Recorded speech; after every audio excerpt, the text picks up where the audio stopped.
pourquoi l'année 2018 est la meilleure année, selon moi, pour commencer la photographie argentique, ou pour s'y remettre, si dans le cas on a abandonné ça depuis longtemps et que on veut s'y remettre. Alors, dans l'idée, ça va être on va commencer par une petite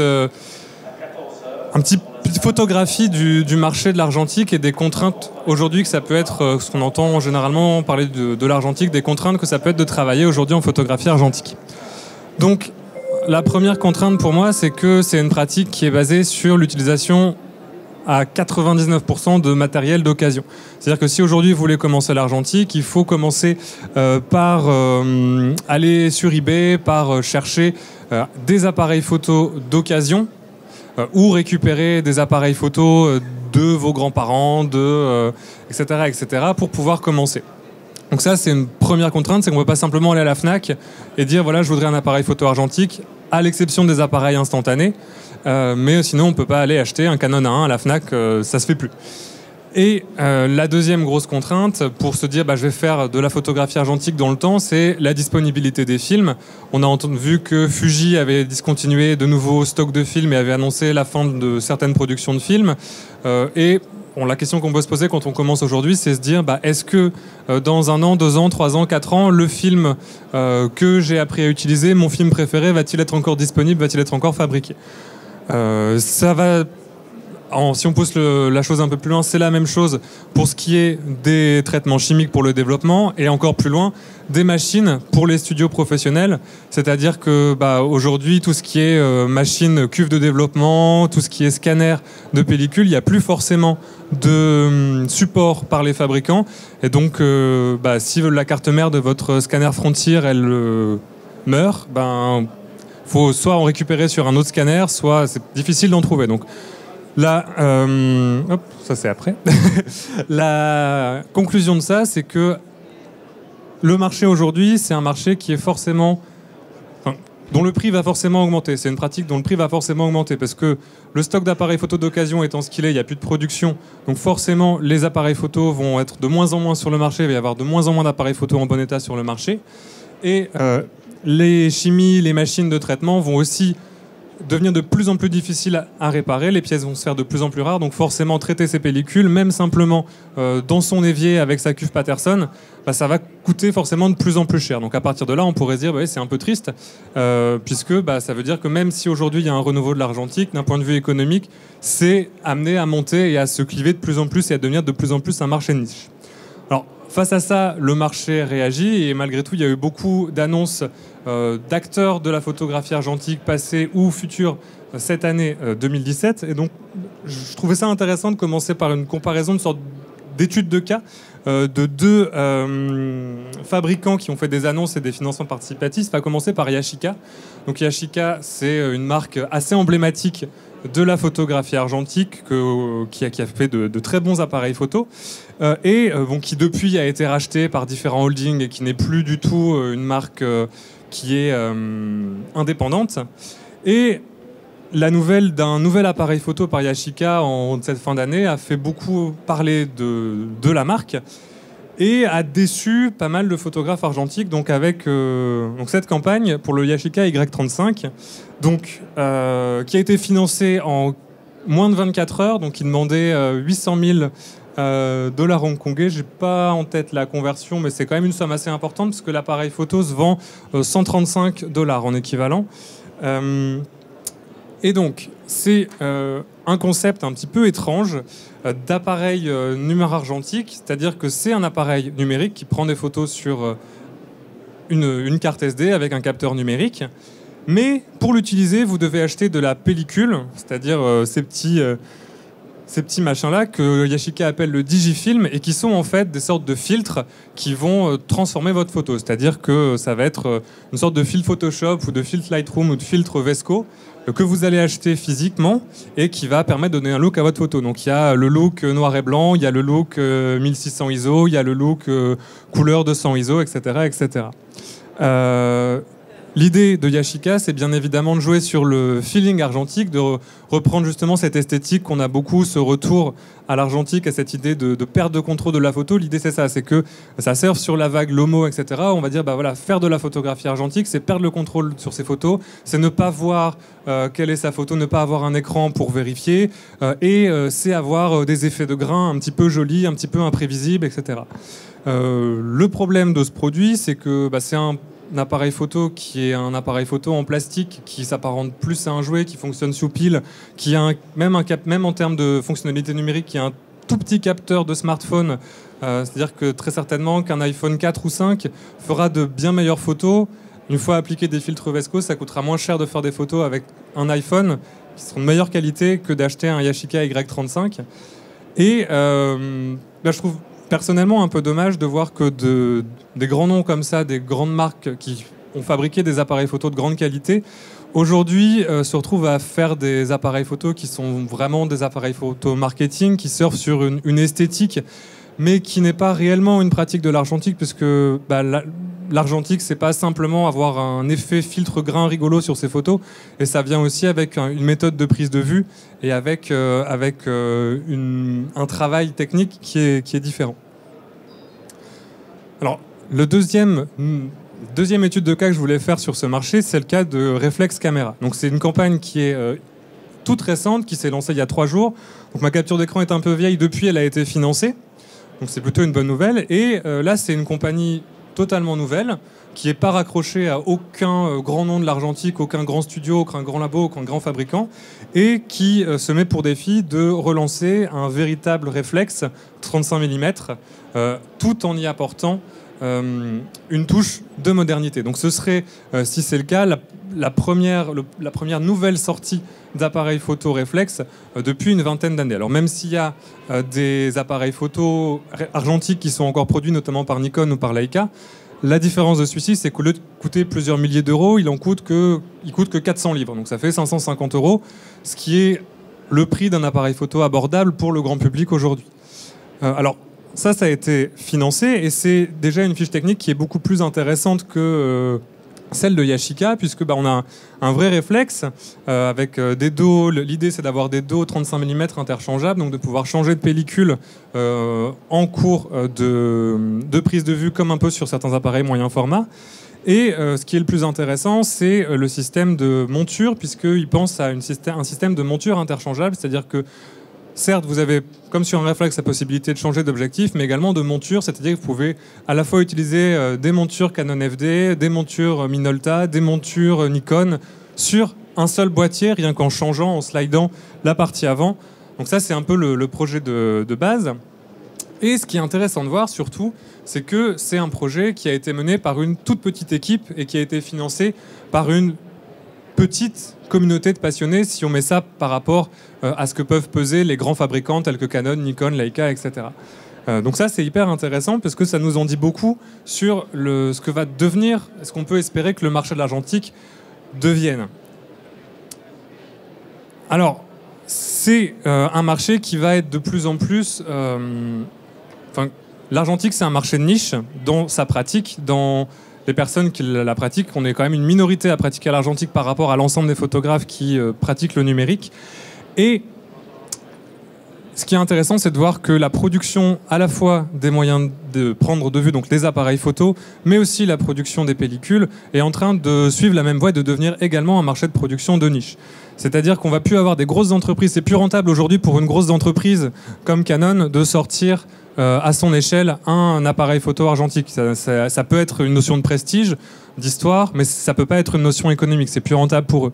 Par contre, pour des structures plus petites, d'une dizaine de personnes qui vont passer par le financement participatif, qui vont s'appuyer sur une communauté de passionnés. L'avantage des communautés de passionnés, c'est qu'elles peuvent dépenser sans compter. En général, quand on est passionné, on peut soutenir un projet d'appareil photo qui va voir le jour dans 1 an et demi, 2 ans, 3 ans, 4 ans. Et dépenser, c'est quelque chose qu'on remarque dans le financement participatif. Et c'est ce qui se passe avec l'argentique. Ça s'est vu déjà auparavant avec le marché de la pellicule, on a eu beaucoup de pellicules qui ont été financées par le financement participatif. Donc là, il y a une photo de Lomique Perrotin qui est un petit peu le fabricant national de pellicules, puisque c'est le président de Filmwashi, donc qui a sa compagnie de pellicules qui était là hier pour en parler. Cette année, il y a eu également d'autres fabricants de films qui sont revenus, notamment Ferrania, qui a fait aussi une campagne sur Kickstarter, qui est en plus hyper intéressante parce que Ferrania ne réutilise pas des stocks. En général, quand vous voyez des nouveaux films arriver, c'est ce que fait en grande partie Washi, la compagnie de Lomique Perrotin, c'est qu'ils récupèrent des stocks de films noir et blanc qui sont là pour la vidéosurveillance ou des choses comme ça. Ils le reconditionnent dans des cartouches 35 mm pour pouvoir que ce soit shooté facilement par tout le monde. Là, Ferrania, ils sont en train de racheter leur usine, de racheter leur machine de production, de refabriquer entièrement de nouvelles émotions et de reconstruire tout le système de production, mais à une échelle beaucoup plus petite, beaucoup plus réduite et beaucoup plus en phase avec le marché actuel de la pellicule. On a également Siberia qui est en train de faire son Kickstarter aussi, qui est donc un nouveau venu de Russie et qui propose aussi de nouvelles émulsions noir et blanc, des nouvelles chimies et qui est en train justement... Alors ce qui est intéressant avec ces choses-là, c'est que souvent les pellicules sont déjà au point et que le financement participatif ne sert qu'à financer la production de masse, entre guillemets, et d'avoir des infrastructures qui permettent de commercialiser ça de manière un petit peu plus large. Donc ça, c'est un petit peu pour l'évolution du marché. C'est vraiment quelque chose qu'on voit et c'est quelque chose qu'on a vu de beaucoup de marchés de passionnés. On peut faire un parallèle, ça peut paraître un petit peu étrange, mais on peut faire un parallèle avec le marché du jeu de société qui explose en ce moment sur Kickstarter et sur les financements participatifs, justement parce que ça correspond à la même notion de marché. On a un marché de niche de passionnés qui est prêt à dépenser régulièrement et beaucoup pour financer des nouveaux projets, et des petites entreprises qui sont entre 5 et 10 personnes qui proposent régulièrement des jeux et qui se financent grâce au financement participatif et qui travaillent directement avec les communautés de passionnés. Alors ce qui est intéressant aussi, c'est que aujourd'hui, auparavant, quand on commençait la photographie argentiste, qu'on n'avait pas forcément dans les temps anciens, on va dire, il fallait aller en bibliothèque, il fallait prendre des livres, il fallait prendre des cours de photo. C'est quand même des notions qui sont difficiles si on veut aller de la prise de vue à la développement jusqu'au tirage. Il y a beaucoup à apprendre. Et ce qui est intéressant aujourd'hui, en plus de ce marché qui est en train de s'ouvrir, de toute cette émulsion qui est en train de se faire au niveau des fabricants et des nouveautés qui arrivent sur le marché, c'est qu'on a aussi de nouveaux moyens de transmettre les connaissances argentiques. Alors, ça peut passer comme des associations comme dans ta cuve. Nous, sur l'île, on a un collectif qui s'appelle 36 Prose et on fait régulièrement des réunions entre argentistes aussi. On accueille des débutants et on essaie de faire un peu de l'accompagnement et de la formation. Il y a énormément de blogs, de chaînes de vidéos, qui naissent et on trouve énormément. Il suffit de taper le nom d'une pellicule sur Flickr et vous allez avoir des dizaines et des dizaines de photos qui vont apparaître. Vous pouvez presque choisir quel film vous allez préférer shooter avant même d'acheter votre première pellicule, tellement il y a d'informations en ligne. Et Internet, ça permet aussi, je disais en commençant que le marché était un marché d'occasion et que c'était difficile peut-être dans 6 mètres de trouver des appareils photo, mais aujourd'hui ça reste relativement facile puisqu'on a les plateformes d'échange en ligne, on a Le Bon Coin, on a eBay qui permet de faire venir des appareils de très loin et d'avoir une circulation à la fois du matériel et aussi des pellicules. Vous pouvez très bien aujourd'hui aller soutenir le Kickstarter de Siberia et au mois de janvier vous recevez une pellicule directement de Russie. Alors qu'auparavant, c'était peut-être plus difficile à avoir. Le fait qu'il y ait ces nouvelles pellicules qui arrivent, le fait qu'on ait un marché où on voit l'arrivée de nouveaux appareils, de nouveaux appareils neufs, ça va amener le marché à grandir. Alors, on sera jamais... la photographie argentique ne sera jamais au niveau de pratique où elle a été auparavant et elle dépassera jamais aujourd'hui la pratique numérique, tout simplement à cause de l'usage professionnel intensif qui est fait de la photographie numérique, parce que malgré tout le numérique ça reste hyper pratique pour énormément d'aspects. On aurait du mal à s'en passer aujourd'hui. Moi-même qui fais de la vidéo sur internet, s'il n'y avait pas un appareil photo numérique pour me filmer, je ne pourrais pas payer du film pour faire mes vidéos sur internet, ce ne serait pas possible.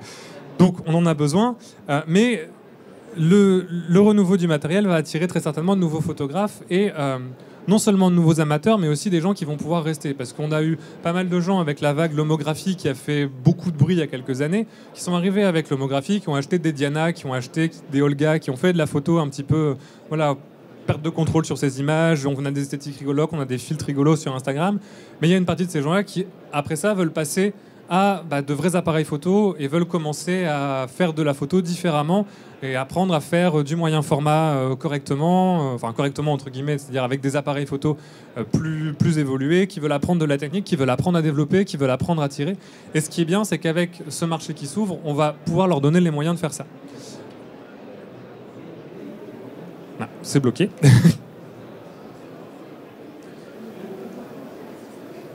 Ou alors c'est la fin et j'ai pas pris la bonne version. C'est pas grave. Ce qui est intéressant aussi, c'est que au-delà de ce marché destiné aux amateurs, on voit aussi le renouveau d'une pratique professionnelle de la photographie argentique.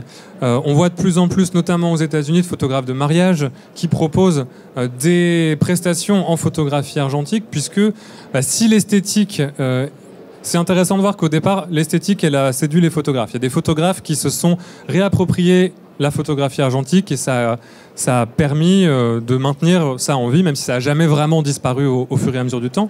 Et c'est intéressant de voir qu'aujourd'hui, non seulement ça intéresse des gens qui pratiquent la photo, mais ça intéresse aussi des gens qui ne pratiquent pas la photo et qui sont simplement consommateurs d'images, soit parce qu'ils vont aimer l'esthétique, soit parce qu'on est globalement dans notre société sur un retour vers des technologies analogiques. On voit le vinyle, récemment la cassette audio, aujourd'hui un Walkman Sony, ça s'achète 400 € sur eBay pour les cassettes. Donc, alors qu'on a des téléphones portables qui peuvent contenir des centaines de gigas de musique. Il y a un retour vers les technologies analogiques et la photographie argentique en fait partie. Et c'est intéressant pour le marché. Pourquoi ? Parce que on ne peut pas faire un marché uniquement avec des amateurs et des artistes-auteurs, même si c'est très bien d'être artiste-auteur et de faire des expos, etc. Ça ne fait pas forcément tourner et ça ne donne pas forcément envie à des entreprises d'investir parce que ça reste une pratique passion et c'est pas forcément quelque chose qui va durer. Alors que si il y a un renouveau d'une pratique professionnelle, alors qui restera, je le répète, mais toujours en dessous de la pratique professionnelle numérique, s'il y a une hybridation de ces deux pratiques entre argentique et numérique, on peut espérer voir le marché redémarrer encore plus que c'est le cas aujourd'hui, voir de nouveaux fabricants arriver sur le marché avec de nouveaux appareils et renourrir ce stock de matériel, d'appareils, de chimie, de pellicules d'occasion avec du matériel neuf. C'est pour ça, pour toutes ces raisons, que je pense que 2018, si vous voulez vous mettre à l'argentique, c'est vraiment la bonne année pour le faire. Surtout qu'en ce moment, les prix du marché de l'occasion sont en train de flamber énormément sur eBay. Donc c'est vraiment le moment d'acheter un appareil photo argentique si vous voulez vous y remettre avant de devoir payer un Canon AE1 300 €. Est-ce que vous avez des questions ?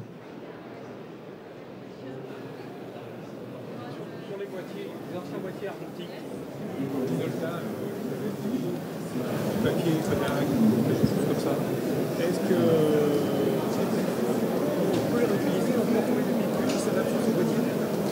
Alors, on peut trouver des pellicules aujourd'hui, on trouve deux types de pellicules en vente. On trouve des pellicules 35 mm, donc c'est les cartouches classiques qu'on avait, et du film moyen format, en rouleau de 120. Donc les appareils Minolta, c'est normalement des cartouches 35 mm en général. Donc oui, ça, il y a pas de souci. Pour retrouver du film, il y a encore il y a Kodak qui fabrique encore du film couleur, il y a Fuji, il y a Ilford qui fait du film noir et blanc, il y a encore beaucoup de références. Après, c'est là où on peut les trouver, c'est en magasin photo ou directement sur Internet.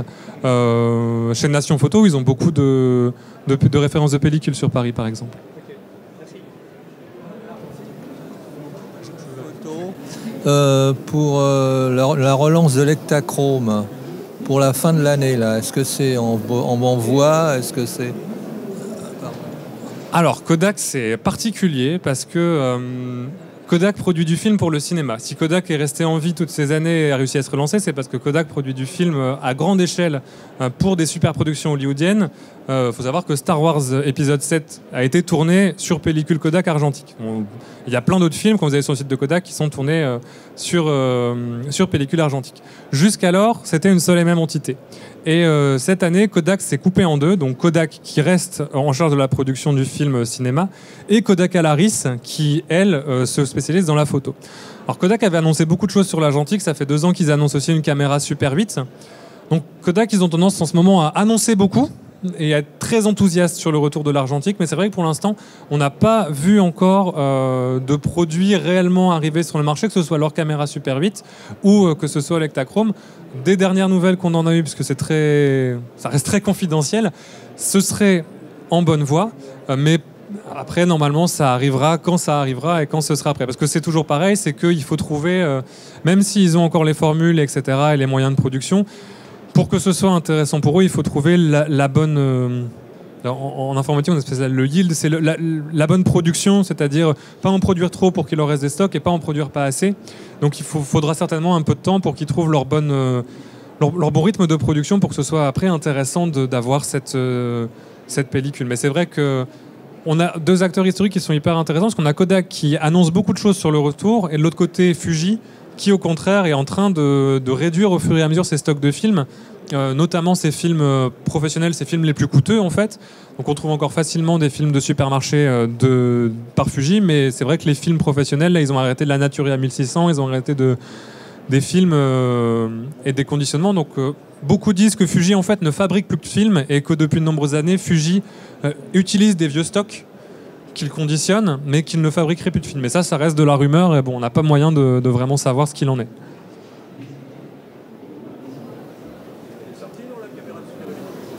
Alors je sais que moi j'ai cherché, en fait en préparant ça j'ai été voir sur leur site et c'était encore marqué une adresse email si vous voulez plus d'informations, etc.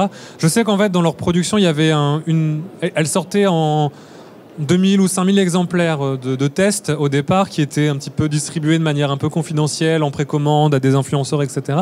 Et qu'après, selon les retours de ces tests-là, il y aurait une production plus... Là, en tout cas, elle avait été présentée il y a 2 ans au CES. On n'en avait plus entendu parler après. Elle a été représentée... Enfin, il y a 2 ans, ils avaient présenté un prototype non fonctionnel. Et là, cette année, en janvier, ils avaient présenté un prototype fonctionnel. Donc déjà, on est sûr qu'elle fonctionne. Oui. C'est ça. Mais on ne peut pas encore aller à la FNAC et l'acheter, mais c'est en cours. Après, je vois, ça sera disponible à la FNAC, mais dans l'idée, elle n'est pas encore disponible facilement, en tout cas, à l'achat.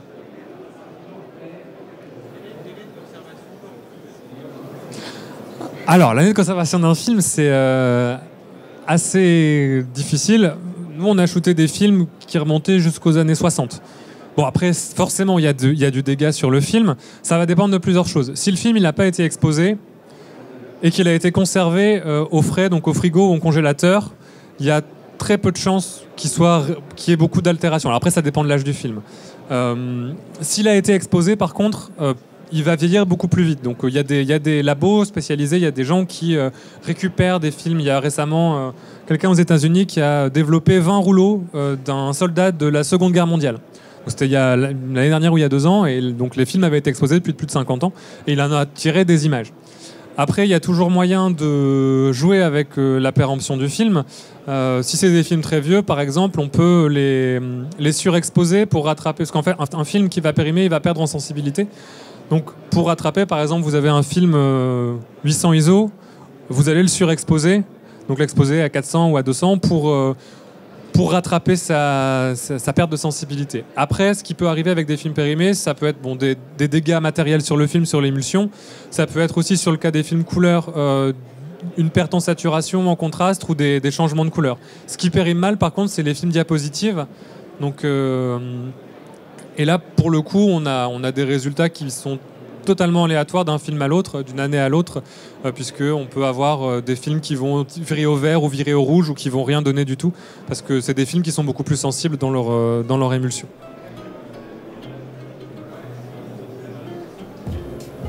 C'est bon, d'autres questions ?